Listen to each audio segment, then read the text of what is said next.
सतनाम श्री वाहिगुरु साहिब जीओ। तेरे गुण बहुते मैं एक ना जानिया, मैं मूर्ख किछ दीजै। प्राणवत नानक सुन मेरे साहिबा, डुबदा पत्थर लीजै। वाहिगुरु साहिब जीओ। आषाढ़ तपंदा तिस लगै, हर ना हो ना जिना पास। जग जीवन पुरख त्याग कै, मानस संधियास। आषाढ़ तपंदा तिस लगै, हर ना हो ना जिना पास। जग जीवन पुरख त्याग कै, मानस संधियास। दोए भाए विगुचियै, गल पई सो जम की फास। जेहा बीजै सो लूणै, मथै जो लिखियास। रैण विहाणी पछताणी, उठ चली गई निराश। जिन को साधु भेटियै, सो दरकै होए खलास। कर कृपा प्रभ अपनी, तेरे दर्शन होए प्यास। प्रभ तुद बिन दूजा को नहीं, नानक की अरदास। आषाढ़ सुहंदा तिस लगै, जिस मन हर चरण निवास। आषाढ़ सुहंदा तिस लगै, जिस मन हर चरण निवास। वाहिगुरु जी का खालसा, वाहिगुरु जी की फतेह।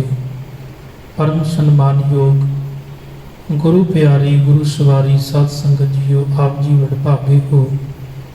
गुरु चरनां विच जुड़ मिल बैठे हो, रब्बी बाणी दा परम आनंद रस मान रहे हो। सतगुरां दी कृपा रहमत बख्शी सदका 12 महाबाणी दी लड़ीवार तो विचार साझी कर रहे हाँ। कल रोज आपां जेठ महीने अंदर धन गुरु गुरु अर्जन देव महाराज पातशाह जी ने कृपा की सी कि जेठ के महीने विच उस हरि परमात्मा दे नाल जुड़ना चाहिए है, जिस अगे सारी कायनात झुकदी है, निवदी है। उस अकाल पुरख परमात्मा नाल जेड़ा मनुख जुड़ जाता है, हर जेठ रंगीला तिस धनी जिसके भाग मथन।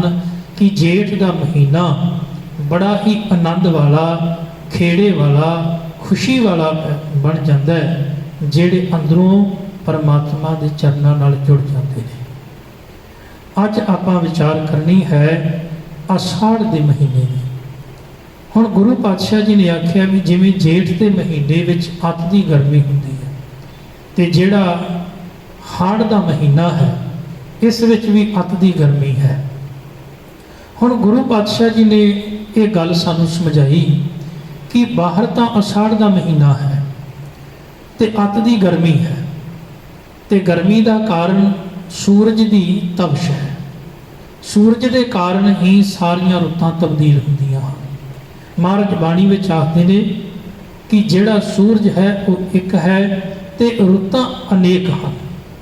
सूरज एक कह लगे एक सूरज ਤੇ ਰੁੱਤਾਂ ਅਨੇਕ ਹਨ। ਉਸ ਇੱਕ ਸੂਰਜ ਦੇ ਕਾਰਨ ਰੁੱਤਾਂ ਬਦਲਦੀਆਂ ਨੇ, ਤਬਦੀਲ ਹੁੰਦੀਆਂ ਨੇ। ਤਾਂ ਜਦੋਂ ਗਰੀਖਮ ਰੁੱਤ ਆਉਂਦੀ ਹੈ, ਗਰਮੀ ਦੀ ਰੁੱਤ ਆਉਂਦੀ ਬਸੰਤ ਤੋਂ ਬਾਅਦ, ਤਾਂ ਗਰਮੀ ਦੀ ਰੁੱਤ ਵਿੱਚ ਇਹ 2 ਮਹੀਨੇ, ਇੱਕ ਜੇਠ ਦੂਜਾ ਹਾੜ, ਤੇ ਹਾੜ ਦੇ ਮਹੀਨੇ ਵਿੱਚ ਅੱਤ ਦੀ ਗਰਮੀ ਹੈ ਬਾਹਰ। ਪਰ ਮਨੁੱਖ ਦੇ ਜੀਵਨ ਦੇ ਅੰਦਰ ਬਾਹਰ ਵਾਲੀ ਗਰਮੀ ਦਾ ਇੰਨਾ ਬਹੁਤਾ ਜਿਹੜਾ ਸੰਬੰਧ ਨਹੀਂ, ਕਿਉਂਕਿ ਬਾਹਰ ਵਾਲੀ ਗਰਮੀ ਤਾਂ ਮਨੁੱਖ ਨੇ ਇੰਨੇ ਸਾਧਨ ਇਜਾਦ ਕਰ ਲਏ ਨੇ। ਅੱਜ ਘਰਾਂ ਦੇ ਵਿੱਚ ਆਪਾਂ ਏਸੀ ਲਵਾ ਲਏ ਨੇ, ਤੇ ਉਸ ਏਸੀ ਦੀ ਹਵਾ ਦੇ ਕਾਰਨ ਆਪਾਂ ਨੂੰ ਉਹ ਬਾਹਰ ਵਾਲੀ ਗਰਮੀ ਜਿਹੜੀ ਹੈ ਉਹ ਪ੍ਰਤੀਤ ਨਹੀਂ ਹੁੰਦੀ। ਪਰ ਗੁਰੂ ਪਾਤਸ਼ਾਹ ਜੀ ਇੱਕ ਗੱਲ ਆਖਦੇ ਨੇ ਕਿ ਜਿਨ੍ਹਾਂ ਦੇ ਹਿਰਦੇ ਅੰਦਰੋਂ ਤਪ ਰਹੇ ਹਨ, ਜਿਨ੍ਹਾਂ ਅੰਦਰ ਅਗਨੀ ਦੀ ਈਰਖਾ ਹੈ, ਜਿਨ੍ਹਾਂ ਦੇ ਅੰਦਰ ਈਰਖਾ ਦੀ ਅਗਨ ਹੈ, ਜਿਨ੍ਹਾਂ ਅੰਦਰ ਕ੍ਰੋਧ ਦੀ ਅਗਨ ਹੈ, ਜਿਨ੍ਹਾਂ ਅੰਦਰ ਦ્વੈਤ ਦੀ ਅਗਨ ਹੈ, ਜਿਨ੍ਹਾਂ ਦੇ ਅੰਦਰ ਕ੍ਰੋਧ ਦੀ ਅਗਨ ਹੈ, ਹਿੰਸਾ ਦੀ ਅਗਨ ਹੈ, ਜਿਨ੍ਹਾਂ ਅੰਦਰ ਇਹ ਅਗਨੀਆਂ ਬਲ ਰਹੀਆਂ ਹਨ ਕਿ ਉਹ ਮਨੁੱਖ ਏਸੀ ਵਿੱਚ ਬੈਠ ਕੇ ਵੀ ਅੰਦਰੋਂ ਕਹਿ ਲਗੇ ਸ਼ੀਤਲ ਹੋ ਸਕਦੇ ਨੇ, ਕਿ ਐਸੇ ਮਨੁੱਖ ਕਿਸੇ ਠੰਡੇ ਇਲਾਕੇ ਵਿੱਚ ਚਲੇ ਜਾਣ ਕਿ ਉੱਥੇ ਰਹਿ ਕੇ ਵੀ ਅੰਦਰੋਂ ਸ਼ੀਤਲਤਾ ਮਾਣ ਸਕਦੇ ਨੇ? ਬਿਲਕੁਲ ਵੀ ਨਹੀਂ। ਗੁਰਦੇਵ ਆਖਦੇ ਨੇ ਅਸਲ ਦੇ ਵਿੱਚ ਜਿੰਨਾ ਚਿਰ ਮਨੁੱਖ ਦਾ ਸੰਬੰਧ ਸ਼ੀਤਲਤਾ ਦੇ ਨਾਲ ਨਹੀਂ ਬਣਦਾ, ਉਹਨਾਂ ਚਿਰ ਮਨੁੱਖ ਅੰਦਰੋਂ ਤਪਿਆ ਹੀ ਰਹੇਗਾ। ਅੱਜ ਤੁਸੀਂ ਵੇਖੋ ਸਾਡੇ ਸਮਾਜ ਦੇ ਅੰਦਰ ਮਨੁੱਖ ਕਿੰਨਾ ਕਲਪਿਆ ਹੋਇਆ, ਕਿੰਨਾ ਦੁਖੀ ਹੈ, ਕਿੰਨਾ ਕਲੇਸ਼ ਇਹਦੇ ਜੀਵਨ ਦੇ ਵਿੱਚ ਹੈ। ਉਹਦਾ ਕਾਰਨ ਕੀ ਹੈ? ਉਸ ਕਾਰਨ ਨੂੰ ਗੁਰੂ ਪਾਤਸ਼ਾਹ ਜੀ ਨੇ ਇਹ ਅਸਾੜ ਦੇ ਮਹੀਨੇ ਵਿੱਚ ਸਮਝਾਉਣ ਦਾ ਯਤਨ ਕੀਤਾ ਹੈ ਵੀ ਅਸਲ ਦੇ ਵਿੱਚ ਜਦੋਂ ਕੋਈ ਮਨੁੱਖ ਅਕਾਲ ਪੁਰਖ ਪਰਮਾਤਮਾ ਪਰਮੇਸ਼ਰ ਦੇ ਨਾਲੋਂ ਟੁੱਟ ਜਾਂਦਾ ਹੈ, ਦੂਰ ਹੋ ਜਾਂਦਾ ਹੈ, ਤੇ ਉਸ ਸਮੇਂ ਮਨੁੱਖ ਦੇ ਜੀਵਨ ਦੇ ਵਿੱਚ ਉਹ ਖੇੜਾ, ਉਹ ਆਨੰਦ, ਉਹ ਸ਼ੀਤਲਤਾ ਨਹੀਂ ਰਹਿੰਦੀ। ਸਾਹਿਬਾਂ ਦੀ ਪਾਵਨ ਬਾਣੀ ਦਾ ਇੱਕ ਬਚਨ ਹੈ, ਮਹਾਰਾਜ ਕਹਿਣ ਲੱਗੇ ਬਾਹਰ ਤੇ ਭਾਵੇਂ ਅੱਤ ਦੀ ਸ਼ੀਤਲਤਾ ਹੈ, ਬਾਹਰ ਅੱਤ ਦੀ ਠੰਡਕ ਹੈ, ਪਰ ਕੀ ਤੇਰੇ ਅੰਦਰ ਵੀ ਉਹ ਸ਼ੀਤਲਤਾ ਹੈ? ਨਹੀਂ। ਇਹਦਾ ਕਾਰਨ ਇਹ ਹੈ ਕਿ ਜਿੱਥੋਂ ਮਨੁੱਖ ਨੂੰ ਸ਼ੀਤਲਤਾ ਮਿਲਣੀ ਹੈ, ਜਿੱਥੋਂ ਖੇੜਾ ਮਿਲਣਾ ਹੈ, ਜਿੱਥੋਂ ਰਸ ਮਿਲਣਾ ਹੈ, ਉਹਦੇ ਨਾਲੋਂ ਸੰਬੰਧ ਟੁੱਟਾ ਹੋਇਆ। ਹੁਣ ਬਾਹਰੀ ਤੌਰ ਤੇ ਮਨੁੱਖ ਜਿਹੜਾ ਹੈ ਉਹ ਭਾਵੇਂ ਹੱਸਦਾ ਨਜ਼ਰ ਆ ਰਿਹਾ ਹੈ, ਬਾਹਰੀ ਤੌਰ ਤੇ ਖੁਸ਼ ਨਜ਼ਰ ਆ ਰਿਹਾ ਹੈ, ਪਰ ਜੀਵਨ ਦੇ ਵਿੱਚ ਉਹ ਖੇੜਾ, ਉਹ ਖੁਸ਼ੀ ਨਹੀਂ। ਮੇਰੇ ਪਾਤਸ਼ਾਹ ਜੀ ਨੇ ਕਿਰਪਾ ਕੀਤੀ, ਸਾਹਿਬ ਆਖਦੇ ਨੇ ਆਸਾੜ ਤਪੰਦਾ ਤਿਸ ਲੱਗੈ ਹਰ ਨਾ ਹੁਨਾ ਜਿੰਨਾ ਪਾਸ। ਜਿਨ੍ਹਾਂ ਕੋਲ ਪਰਮਾਤਮਾ ਪਰਮੇਸ਼ਰ ਨਹੀਂ ਹੈ, ਅਸਾੜ ਦਾ ਮਹੀਨਾ ਉਹਨਾਂ ਵਾਸਤੇ ਅੱਤ ਦਾ ਤਪਿਆ ਹੋਇਆ ਹੈ। ਤੇ ਮੈਂ ਕੱਲ ਇੱਕ ਇਤਿਹਾਸ ਦੀ ਵਿਚਾਰ ਸਾਂਝੀ ਕੀਤੀ ਸੀ ਵੀ ਧੰਨ ਗੁਰੂ ਅਰਜਨ ਦੇਵ ਪਾਤਸ਼ਾਹ ਜੀ ਦੀ ਸ਼ਹੀਦੀ ਜਿਹੜੀ ਹੈ ਉਹ ਇਹਨਾਂ ਦਿਨਾਂ ਦੇ ਵਿੱਚ ਹੋਈ ਸੀ। ਤੇ ਗੁਰੂ ਅਰਜਨ ਦੇਵ ਮਹਾਰਾਜ ਪਾਤਸ਼ਾਹ ਜੀ ਦੇ ਜੀਵਨ ਵੱਲ ਵੇਖਦੇ ਹਾਂ ਤੇ ਉਸ ਸਮੇਂ ਚੰਦੂ ਵੀ ਤਪਿਆ ਸੀ, ਜਹਾਂਗੀਰ ਵੀ ਤਪਿਆ ਸੀ, ਰੇਤਾ ਵੀ ਤਪੀ ਹੈ, ਤਵੀ ਵੀ ਤਪੀ ਹੈ, ਉਬਲਦਾ ਹੋਇਆ ਪਾਣੀ ਵੀ ਤਪਿਆ ਹੋਇਆ ਹੈ, ਮਹੀਨਾ ਵੀ ਤਪਿਆ ਹੋਇਆ ਹੈ, ਪਰ ਜੇ ਕੋਈ ਸ਼ੀਤਲਤਾ ਨਾਲ ਭਰਿਆ ਹੋਇਆ ਹੈ ਉਹ ਕੇਵਲ ਗੁਰੂ ਅਰਜਨ ਦੇਵ ਪਾਤਸ਼ਾਹ ਜੀ। ਪਰ ਉਹਨਾਂ ਨੂੰ ਸ਼ੀਤਲਤਾ ਕਿੱਥੋਂ ਮਿਲ ਰਹੀ ਹੈ? ਹੁਣ ਗੁਰੂ ਅਰਜਨ ਪਾਤਸ਼ਾਹ ਜੀ ਤੋਂ ਪੁੱਛੀਏ ਤੇ ਸਾਹਿਬ ਆਖਦੇ ਨੇ ਮੈਨੂੰ ਤੱਤੀ ਤਵੀ ਵੀ ਸਾੜ ਨਹੀਂ ਸਕਦੀ, ਮੈਨੂੰ ਸੇਕ ਉਹਦਾ ਨਹੀਂ ਲੱਗਦਾ, ਮੈਨੂੰ ਰੇਤਾ ਦਾ ਸੇਕ ਵੀ ਨਹੀਂ ਲੱਗਦਾ, ਮੈਨੂੰ ਪਾਣੀ ਦਾ ਸੇਕ ਵੀ ਨਹੀਂ ਲੱਗਦਾ, ਭਾਵੇਂ ਕਿ ਸਾਹਮਣੇ ਵਾਲਾ ਤਪਿਆ ਹੋਇਆ, ਚੰਦੂ ਅੱਤ ਦਾ ਤਪਿਆ ਹੋਇਆ, ਜਿਹੜਾ ਗੁਰਦਿੱਤਾ ਭਟਭੁੰਜਾ ਉੱਤੇ ਰੇਤਾ ਪਾਉਣ ਵਾਲਾ ਜਲਾਦ ਉਹ ਤਪਿਆ ਹੋਇਆ ਹੈ, ਪਰ ਮੱਕ ਕਰਨਾ ਗੁਰੂ ਪਾਤਸ਼ਾਹ ਆਖਦੇ ਨੇ ਮੈਂ ਅੰਦਰੋਂ ਸ਼ੀਤਲਤਾ ਨਾਲ ਭਰਿਆ ਹੋਇਆ। ਕਿਉਂ? ਕਿਉਂਕਿ ਮੇਰਾ ਸੰਬੰਧ ਮੇਰੇ ਮਾਲਕ ਨਾਲ ਜੁੜਿਆ। ਹੁਣ ਗੁਰੂ ਪਾਤਸ਼ਾਹ ਜੀ ਤੱਤੀ ਤਵੀ ਤੇ ਬੈਠੇ ਹੋਏ ਨੇ ਤੇ ਮੰਗ ਕੀ ਰਹੇ ਨੇ? ਕੀ ਮੰਗ ਰਹੇ ਨੇ? ਉਹ ਦਾਤ ਮੰਗ ਰਹੇ ਨੇ ਜਿਹੜੀ ਅਸੀਂ ਘਰ ਵਿੱਚ ਏਸੀ ਵਿੱਚ ਬੈਠ ਕੇ ਵੀ ਨਹੀਂ ਮੰਗਦੇ, ਜਿਹੜੇ ਅਸੀਂ ਮਹਿੰਗੇ ਗੱਦਿਆਂ ਉੱਤੇ ਬੈਠ ਕੇ ਸੌਂ ਕੇ ਵੀ ਨਹੀਂ ਮੰਗਦੇ। ਕਿਹੜੀ ਦਾਤ? ਸਾਹਿਬ ਆਖਦੇ ਨੇ ਤੇਰਾ ਕੀਆ ਮਿੱਠਾ ਲੱਗੈ ਹਰ ਨਾਮ ਪਦਾਰਥ ਨਾਨਕ ਮੰਗੈ। ਮੈਨੂੰ ਨਾਮ ਦੀ ਦਾਤ ਬਖਸ਼ਿਸ਼ ਕਰੋ। ਕਿਉਂ ਮੈਨੂੰ ਤੇਰਾ ਭਾਣਾ ਮਿੱਠਾ ਲੱਗਦਾ, ਤੇਰੀ ਰਜ਼ਾ ਮੈਨੂੰ ਬੜੀ ਪਿਆਰੀ ਲੱਗਦੀ, ਮਿੱਠੀ ਲੱਗਦੀ।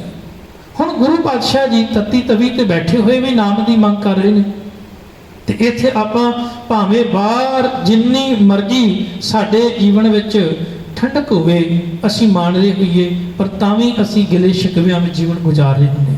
मेरे पातशाह इत्थे किरपा करते ने कि अषाढ़ का महीना उस मनुख नूं साड़ेगा, भाव तवश उहदे जीवन विच पैदा करेगा जिहदे जीवन दे विच परमात्मा।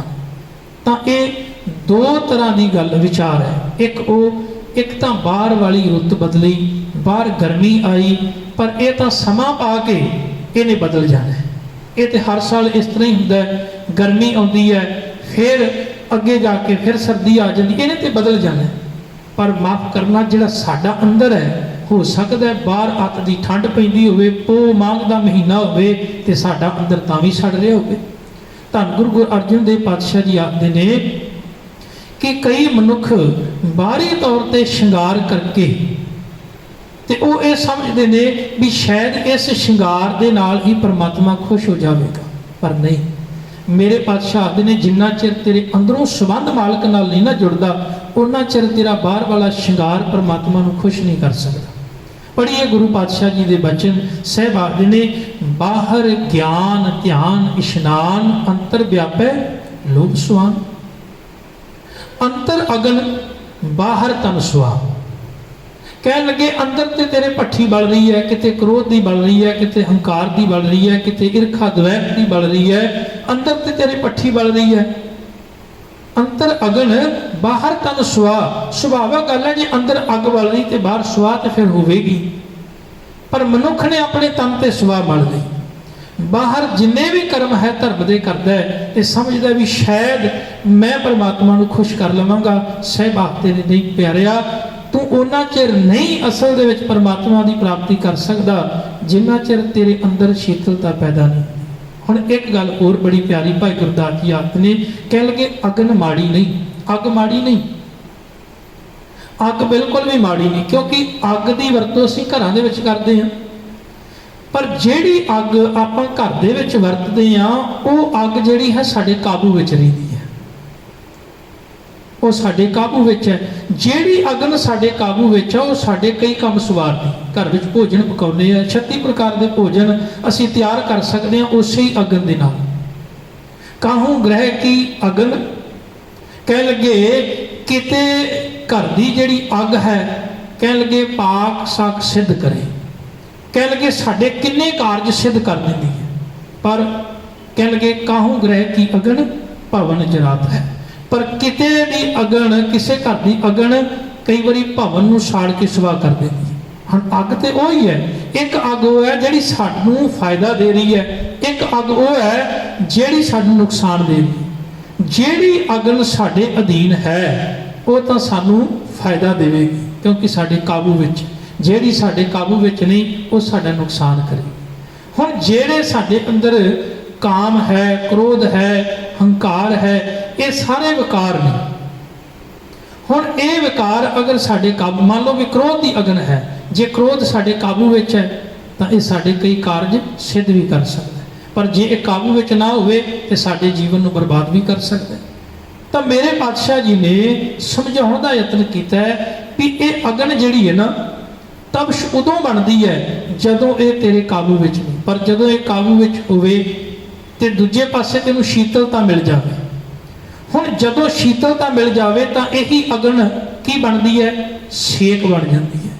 तो आपां फिर वेखदे हां भी जदों बाहर ठंड होवे ते उदों उसे ही अग दे नाल आपां हाथ ते पैर सेकदे हां, उदों वो अगन सानू कोई भी नुकसान नहीं देती। क्यों? क्योंकि उदों शीतलता है। पर जदों शीतलता नहीं तो यही अग साडा नुकसान करदी, फिर यही अग तो आपां दूर भजदे। मेरे पातशाह आखदे ने जिन्ना चिर तेनू शीतलता प्राप्त नहीं हुंदी, जिन्ना चिर तू परमात्मा परमेश्वर के नेड़े नहीं हुंदा, उन्ना चिर कह लगे ये अषाढ़ का महीना तेरे वास्ते अत दा तपिया होवेगा। परमात्मा तो दूर जान कारण अषाढ़ का महीना भी तेरे वास्ते तपिया होया।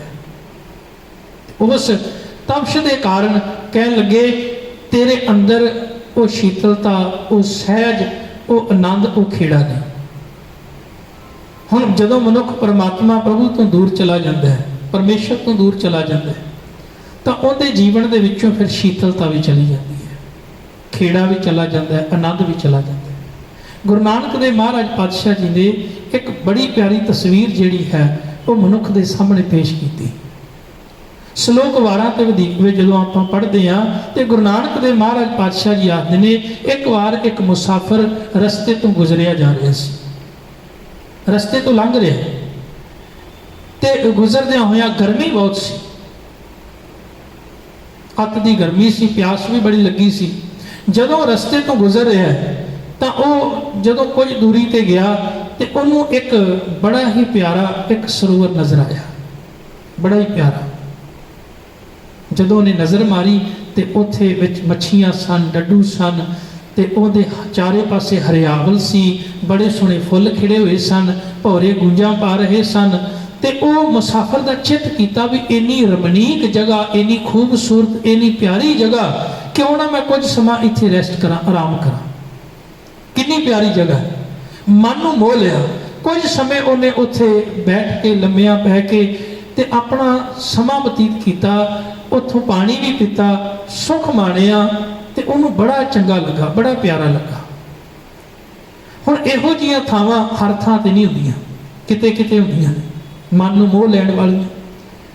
ਤਾਂ ਉਹਨੇ ਕੁਝ ਸਮਾਂ ਉੱਥੇ ਬਤੀਤ ਕੀਤਾ ਤੇ ਫਿਰ ਉਹ ਮੁਸਾਫਰ ਸੀ, ਚਲਾ ਗਿਆ, ਆਪਣੇ ਸਫ਼ਰ ਤੇ ਤੁਰ ਪਿਆ। ਕੁਝ ਦਿਨਾਂ ਬਾਅਦ ਜਦੋਂ ਵਾਪਸ ਫਿਰ ਆਇਆ ਤੇ ਉਹਨੂੰ ਫਿਰ ਚੇਤਾ ਆਇਆ ਵੀ ਉਹ ਕਿੰਨੀ ਪਿਆਰੀ ਜਗ੍ਹਾ, ਕਿੰਨੀ ਖੇੜੇ ਵਾਲੀ ਜਗ੍ਹਾ, ਮਨ ਨੂੰ ਮੋਹ ਲੈਣ ਵਾਲੀ ਜਗ੍ਹਾ, ਕਿਉਂ ਨਾ ਮੈਂ ਫਿਰ ਦੁਬਾਰਾ ਉਸ ਜਗ੍ਹਾ ਤੇ ਜਾ ਕੇ ਰੁਕਾਂ। ਤਾਂ ਉਹ ਮੁਸਾਫਰ ਜਦੋਂ ਦੁਬਾਰਾ ਆਇਆ ਤੇ ਉਹਨੇ ਕੀ ਵੇਖਿਆ ਵੀ ਨਾ ਉੱਥੇ ਪਾਣੀ ਹੈ, ਨਾ ਉੱਥੇ ਖੇੜਾ ਹੈ, ਨਾ ਉਹ ਫੁੱਲ ਨੇ, ਨਾ ਹਰਿਆਵਲ ਹੈ, ਨਾ ਹੀ ਕਹਿ ਲਗੇ ਉੱਥੇ ਕੋਈ ਠੰਡਕ ਸ਼ੀਤਲਤਾ ਹੈ।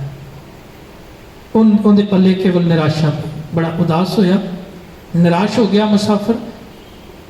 ਤੇ ਕੀ ਵੇਖਦਾ ਹੈ ਵੀ ਜਿਹੜੀਆਂ ਡੱਡੀਆਂ ਉਹਦੇ ਵਿੱਚ ਸਨ, ਜਿਹੜੇ ਡੱਡ ਮੱਛੀਆਂ ਸਨ, ਹੁਣ ਉਹ ਮਰ ਚੁੱਕੇ ਨੇ ਤੇ ਉਹਨਾਂ ਦੀ ਸਮੈਲ ਆ ਰਹੀ ਹੈ, ਬਦਬੂ ਆ ਰਹੀ ਹੈ।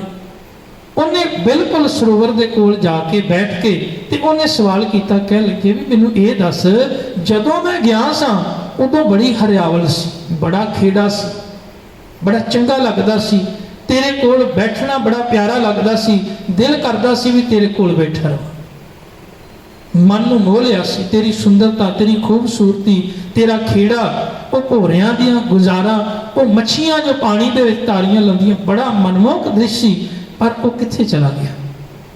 ਅੱਗੋਂ ਸਰੋਵਰ ਨੇ ਜਵਾਬ ਦਿੱਤਾ, ਕਹਿਣ ਲੱਗਾ ਇਹ ਤੇ ਗੱਲ ਸੱਚ ਹੈ ਵੀ ਕਦੀ ਇੱਥੇ ਬੜਾ ਖੇੜਾ ਸੀ, ਬੜਾ ਆਨੰਦ ਸੀ, ਲੋਕ ਇੱਥੇ ਲੰਘਦੇ ਸਨ ਤੇ ਮੇਰੇ ਕੋਲ ਬੈਠ ਕੇ ਆਰਾਮ ਕਰਕੇ ਜਾਂਦੇ ਸਨ, ਕਈ ਪਿਆਸ ਵੀ ਬੁਝਾਉਂਦੇ ਸਨ, ਥਕਾਵਟ ਲਾਉਂਦੇ ਸਨ। ਪਰ ਕਹਿ ਲਗੇ ਕੁਝ ਸਮਾਂ ਹੋਇਆ ਜਿਹੜਾ ਦਰਿਆ ਇੱਥੋਂ ਲੰਘਦਾ ਸੀ ਤੇ ਉਹਦਾ ਪਾਣੀ ਜਿਹੜਾ ਮੇਰੇ ਕੋਲ ਆ ਕੇ ਪੀਂਦਾ ਸੀ, ਜਿਹੜਾ ਮੇਰੇ ਵਿੱਚ ਆ ਕੇ ਕਹਿ ਲਗੇ ਰਹਿੰਦਾ ਸੀ, ਉਹ ਪਾਣੀ ਕਿਸੇ ਕਾਰਨ ਕਹਿ ਲਗੇ ਹਨੇਰੀ ਤੂਫਾਨ ਚੱਲਿਆ, ਰੇਤਾ ਮਿੱਟੀ ਦੇ ਕਾਰਨ ਜਿਸ ਰਸਤੇ ਰਾਹੀਂ ਪਾਣੀ ਆ ਰਿਹਾ ਸੀ ਉਹ ਰਸਤਾ ਬੰਦ ਹੋ ਗਿਆ। ਹੁਣ ਪਾਣੀ ਨਹੀਂ ਆਉਂਦਾ। ਪਾਣੀ ਨਾ ਹੋਣ ਕਾਰਨ ਮੇਰਾ ਸੰਬੰਧ ਟੁੱਟ ਗਿਆ ਉਸ ਵਗਦੇ ਦਰਿਆ ਨਾਲੋਂ, ਤੇ ਹੁਣ ਪਾਣੀ ਨਹੀਂ ਰਿਹਾ, ਪਾਣੀ ਨਹੀਂ ਰਿਹਾ ਤੇ ਉਹ ਖੇੜਾ ਵੀ ਨਹੀਂ ਰਿਹਾ। ਹੁਣ ਹਾਲਤ ਐਸੀ ਹੋ ਗਈ ਹੈ, ਕਹਿਣ ਲੱਗੇ ਵੀ ਬਿਲਕੁਲ ਕਾਲਾ ਸ਼ਾਹ ਹੋ ਗਿਆ। ਪਹਿਲਾਂ ਲੋਕ ਆਉਂਦੇ ਸਨ, ਖੇੜਾ ਮਾਣਦੇ ਸਨ, ਤੇ ਹੁਣ ਤਾਂ ਮੇਰੇ ਆਪਣੇ ਕੋਲ ਖੇੜਾ ਨਹੀਂ ਰਿਹਾ ਤੇ ਮੈਂ ਕਿਸੇ ਨੂੰ ਕੀ ਦੇ ਸਕਦਾ। ਗੁਰੂ ਨਾਨਕ ਦੇਵ ਮਹਾਰਾਜ ਪਾਤਸ਼ਾਹ ਜੀ ਬਾਣੀ ਵਿੱਚ ਬਚਨ ਕਰਦੇ ਨੇ, ਪੱਪਰ ਤੂੰ ਹਰਿਆਵਲਾ ਕਵਲਾ ਕੰਚਨ ਵਨ, ਕਹਿ ਦੁਖੜੇ ਸੜਿਓ ਕਾਲੀ ਹੋਈਆਂ ਦੇਹਰੀ, ਨਾਨਕ ਮੈਂ ਤਨ ਭੰਗ। ਕਹਿਣ ਲੱਗੇ ਸੋਨੇ ਵਰਗੇ ਕਮਲ ਦੇ ਫੁੱਲ ਖਿੜੇ ਸਨ, ਇੰਨੀ ਹਰਿਆਵਲ ਸੀ, ਇੰਨਾ ਖੇੜਾ ਸੀ, ਇਹ ਸਰੋਵਰ ਤੈਨੂੰ ਕੀ ਹੋ ਗਿਆ? ਉਹ ਕਹਿੰਦਾ ਮੈਂ ਜਾਣਦਾ ਹਾਂ ਕਿ ਮੇਰਾ ਸੰਬੰਧ ਪਾਣੀ ਨਾਲ ਸੀ, ਜਿੱਦਣ ਦਾ ਸੰਬੰਧ ਪਾਣੀ ਨਾਲ ਟੁੱਟ ਗਿਆ ਮੇਰੀ ਹਾਲਤ ਇਹ ਹੋ ਗਈ ਹੈ। ਮੇਰੇ ਜੀਵਨ ਦੇ ਵਿੱਚ ਨਿਰਾਸ਼ਾ ਆ ਗਈ, ਉਦਾਸੀ ਆ ਗਈ ਹੈ। ਕਹਿਣ ਲੱਗੇ ਉਹ ਜਿਹੜਾ ਖੇੜਾ ਸੀ ਹੁਣ ਚਲਾ ਗਿਆ, ਜਾਣਾ ਪਾਣੀ ਨਾਲ ਹਾਂ, ਜੈ ਛੇਤੀ ਮੇਰਾ ਸੰਗ, ਜਿਹਦੇ ਨਾਲ ਮੇਰਾ ਸੰਬੰਧ ਸੀ ਨਾ, ਸੰਬੰਧ ਟੁੱਟ ਗਿਆ। ਸੰਬੰਧ ਟੁੱਟਣ ਦੇ ਕਾਰਨ ਕੀ ਹੋਇਆ? ਕਹਿਣ ਲੱਗੇ ਹੁਣ ਇਹੀ ਕਾਲੀ ਹੋ ਗਈ ਹੈ, ਹੁਣ ਉਹ ਚੰਗੇ ਗੁਣ ਜੀਵਨ ਵਿੱਚੋਂ ਚਲੇ ਗਏ, ਚੰਗਿਆਈਆਂ ਖਤਮ ਹੋ ਗਈਆਂ ਨੇ, ਹੁਣ ਤਾਂ ਈਰਖਾ ਦ્વੈਤ, ਹੁਣ ਤਾਂ ਅੰਦਰ ਕਾਮ ਕ੍ਰੋਧ ਲੋਭ ਮੋਹ ਹੰਕਾਰ ਵਿਸ਼ੇ ਵਿਕਾਰ ਇਹ ਜੀਵਨ ਵਿੱਚ ਆ ਗਏ ਤੇ ਉਹਨਾਂ ਦੇ ਕਾਰਨ ਕਈ ਚਿੰਤਾਵਾਂ ਵੀ ਆ ਗਈਆਂ ਨੇ। ਕਹਿਣ ਲੱਗੇ ਹੁਣ ਤਾਂ जीवन दे विच निराशा ते उदासी ते कई रोग ते बीमारियां भी आ गईयां ने। क्यों? मेरा खेड़ा दरिया नालों भाव परमात्मा नाल टुट गया। सहबाणी में आखते हैं गुर दरियाओ सदा जल निर्मल। गुरु एक दरिया है जिहदे चों सदा ही निर्मल जल वगदा है। जदों साडा संबंध गुरु नाल होवेगा, जदों सानूं निर्मल जल की प्राप्ति होवेगी, तो माफ करना फिर साडे जीवन दे विच असाड़ की तबश नहीं होवेगी, क्योंकि साडा संबंध मालिक दे नाल होवेगा। गुरु ग्रंथ साहिब की बाणी सानू उस अकाल पुरख नाल जोड़ती है कि जिदण तेरा संबंध अकाल पुरख नाल जुड़ गया, फिर बाहर जिन्नी मर्जी तबश होवे पर वो तबश कदी तेनू कह लगे साड़ नहीं सकती। पर हाँ, जे तेरे अंदर परमात्मा परमेश्वर के नाम की शीतलता ना हुई तो कह लगे फिर तो तेरी अंदर के विकारां की तबशी तेनू जीव नहीं देवेगी। तो सहब कृपा करते ने आषाढ़ तपंदा तिस लगे हर नाह न जिन्ना पास। आषाढ़ का महीना उन्होंने वास्ते कह लगे अंत का तपिया होया है। किन्ना वास्ते? जिन्हां कोल हरि परमात्मा नहीं, जिन्हां कोल परमेश्वर प्रभु नहीं, प्रभु की याद नहीं, ऐसे मनुख सदा ही कल्पे रहिंदे। कई मनुख वेखे होने ना भी बिल्कुल कल्पे दुखी ज रहिंदे ने, परेशान रहिंदे ने। कोई गल कह देवो तो तां भी अंदरों एकदम उन्हां दे भांबड़ बल जांदा है, औखे हो जांदे ने, क्रोध विच बोलते हैं, गुस्से विच बोलते हैं। ऐ लगता भी पता नहीं कित्थों कित्थों लड़के आया हो, झगड़ा करके आया हो। क्यों?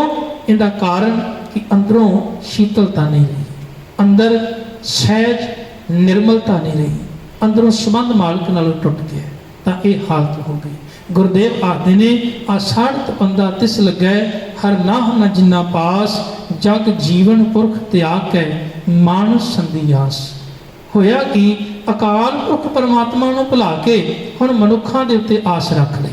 कई मनुख हुंदे ने ना भी वो गुरु का दर छड्ड के परमेश्वर नूं छड्ड के ते संसार विच होर मनुखां दी आस जीवन विच पैदा कर लैंदे।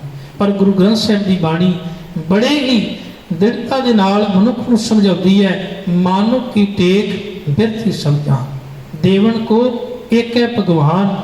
अपने जीवन दे विचों मनुखी आस छड्ड के एक अकाल पुरख ते आस रख। देण वाला अकाल पुरख है। जे जने खने मनुख दे कह लगे आसरे रवेगा तो हो सकता है जिंदगी में सब तो वड्डी निराशा तेरे पल्ले पवे। क्यों? क्योंकि मनुख की कुछ सानू दे सकता है, कोई मनुख सानू की दे सकता है।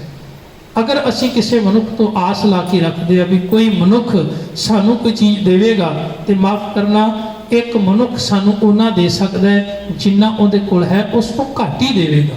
जे किसी मनुख कोल 1000 है तो वह सानू 999 दे सकता है, वध तो वध 1000 दे देवेगा, पर लख नहीं दे सकता। जिहदे कोल लख है वो लख दे सकता है पर इस तो वध नहीं दे सकता। पर जिहड़ा सारी कायनात का मालिक है, जिंदे कोल सारी कायनात मंगदी है, जे उहदे नाल जुड़ेगा कभी निराश नहीं होगा, कभी दुखी नहीं होगा। तो मेरे पातशाह आखते ने कह लगे जग जीवन पुरख त्याग के मानस संधि आस। दोए पाहे विगुची है गल पई सुजम की फास। कि एक अकाल पुरख परमात्मा के प्यार नूं छड्ड के जेड़े मनुख होर आसरे भालदे ने, ऐसे मनुख सदा ही खुआर होंदे ने, दुखी होंदे ने। अज इहदे कोल, कल किसी होर कोल, परसों किसी होर कोल। क्यों?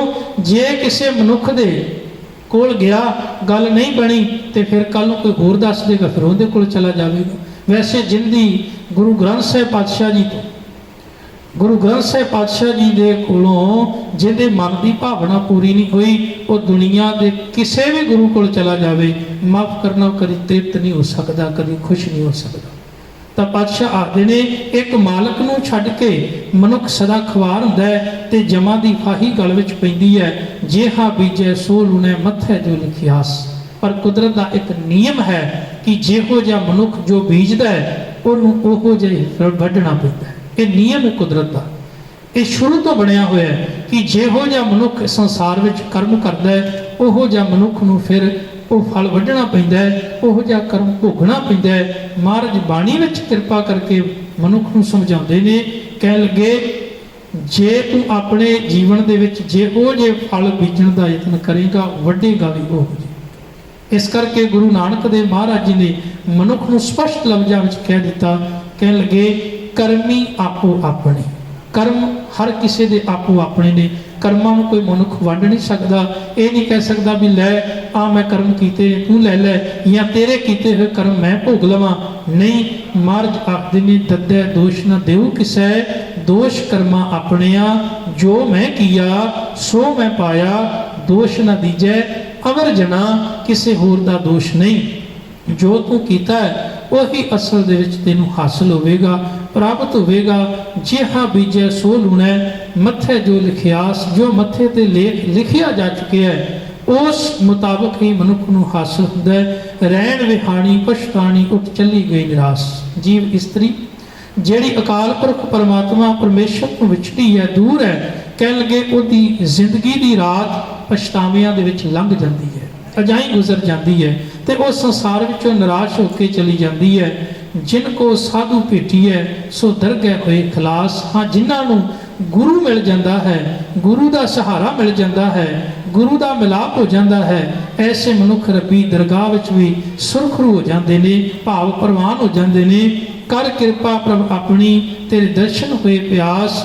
हे ਪ੍ਰਭੂ ਤੂੰ ਮੇਰੇ ਤੇ ਕਿਰਪਾ ਕਰ, ਬਖਸ਼ਿਸ਼ ਕਰ, ਤਾਂ ਜੋ ਤੇਰੇ ਦਰਸ਼ਨਾਂ ਦੀ ਪਿਆਸ ਜਿਹੜੀ ਅੰਦਰ ਲੱਗੀ ਹੋਈ ਹੈ ਉਹ ਖਤਮ ਹੋ ਜਾਵੇ, ਤੇਰੇ ਦੀਦਾਰ ਹੋਣ, ਤੇਰੇ ਦਰਸ਼ਨ ਹੋਣ।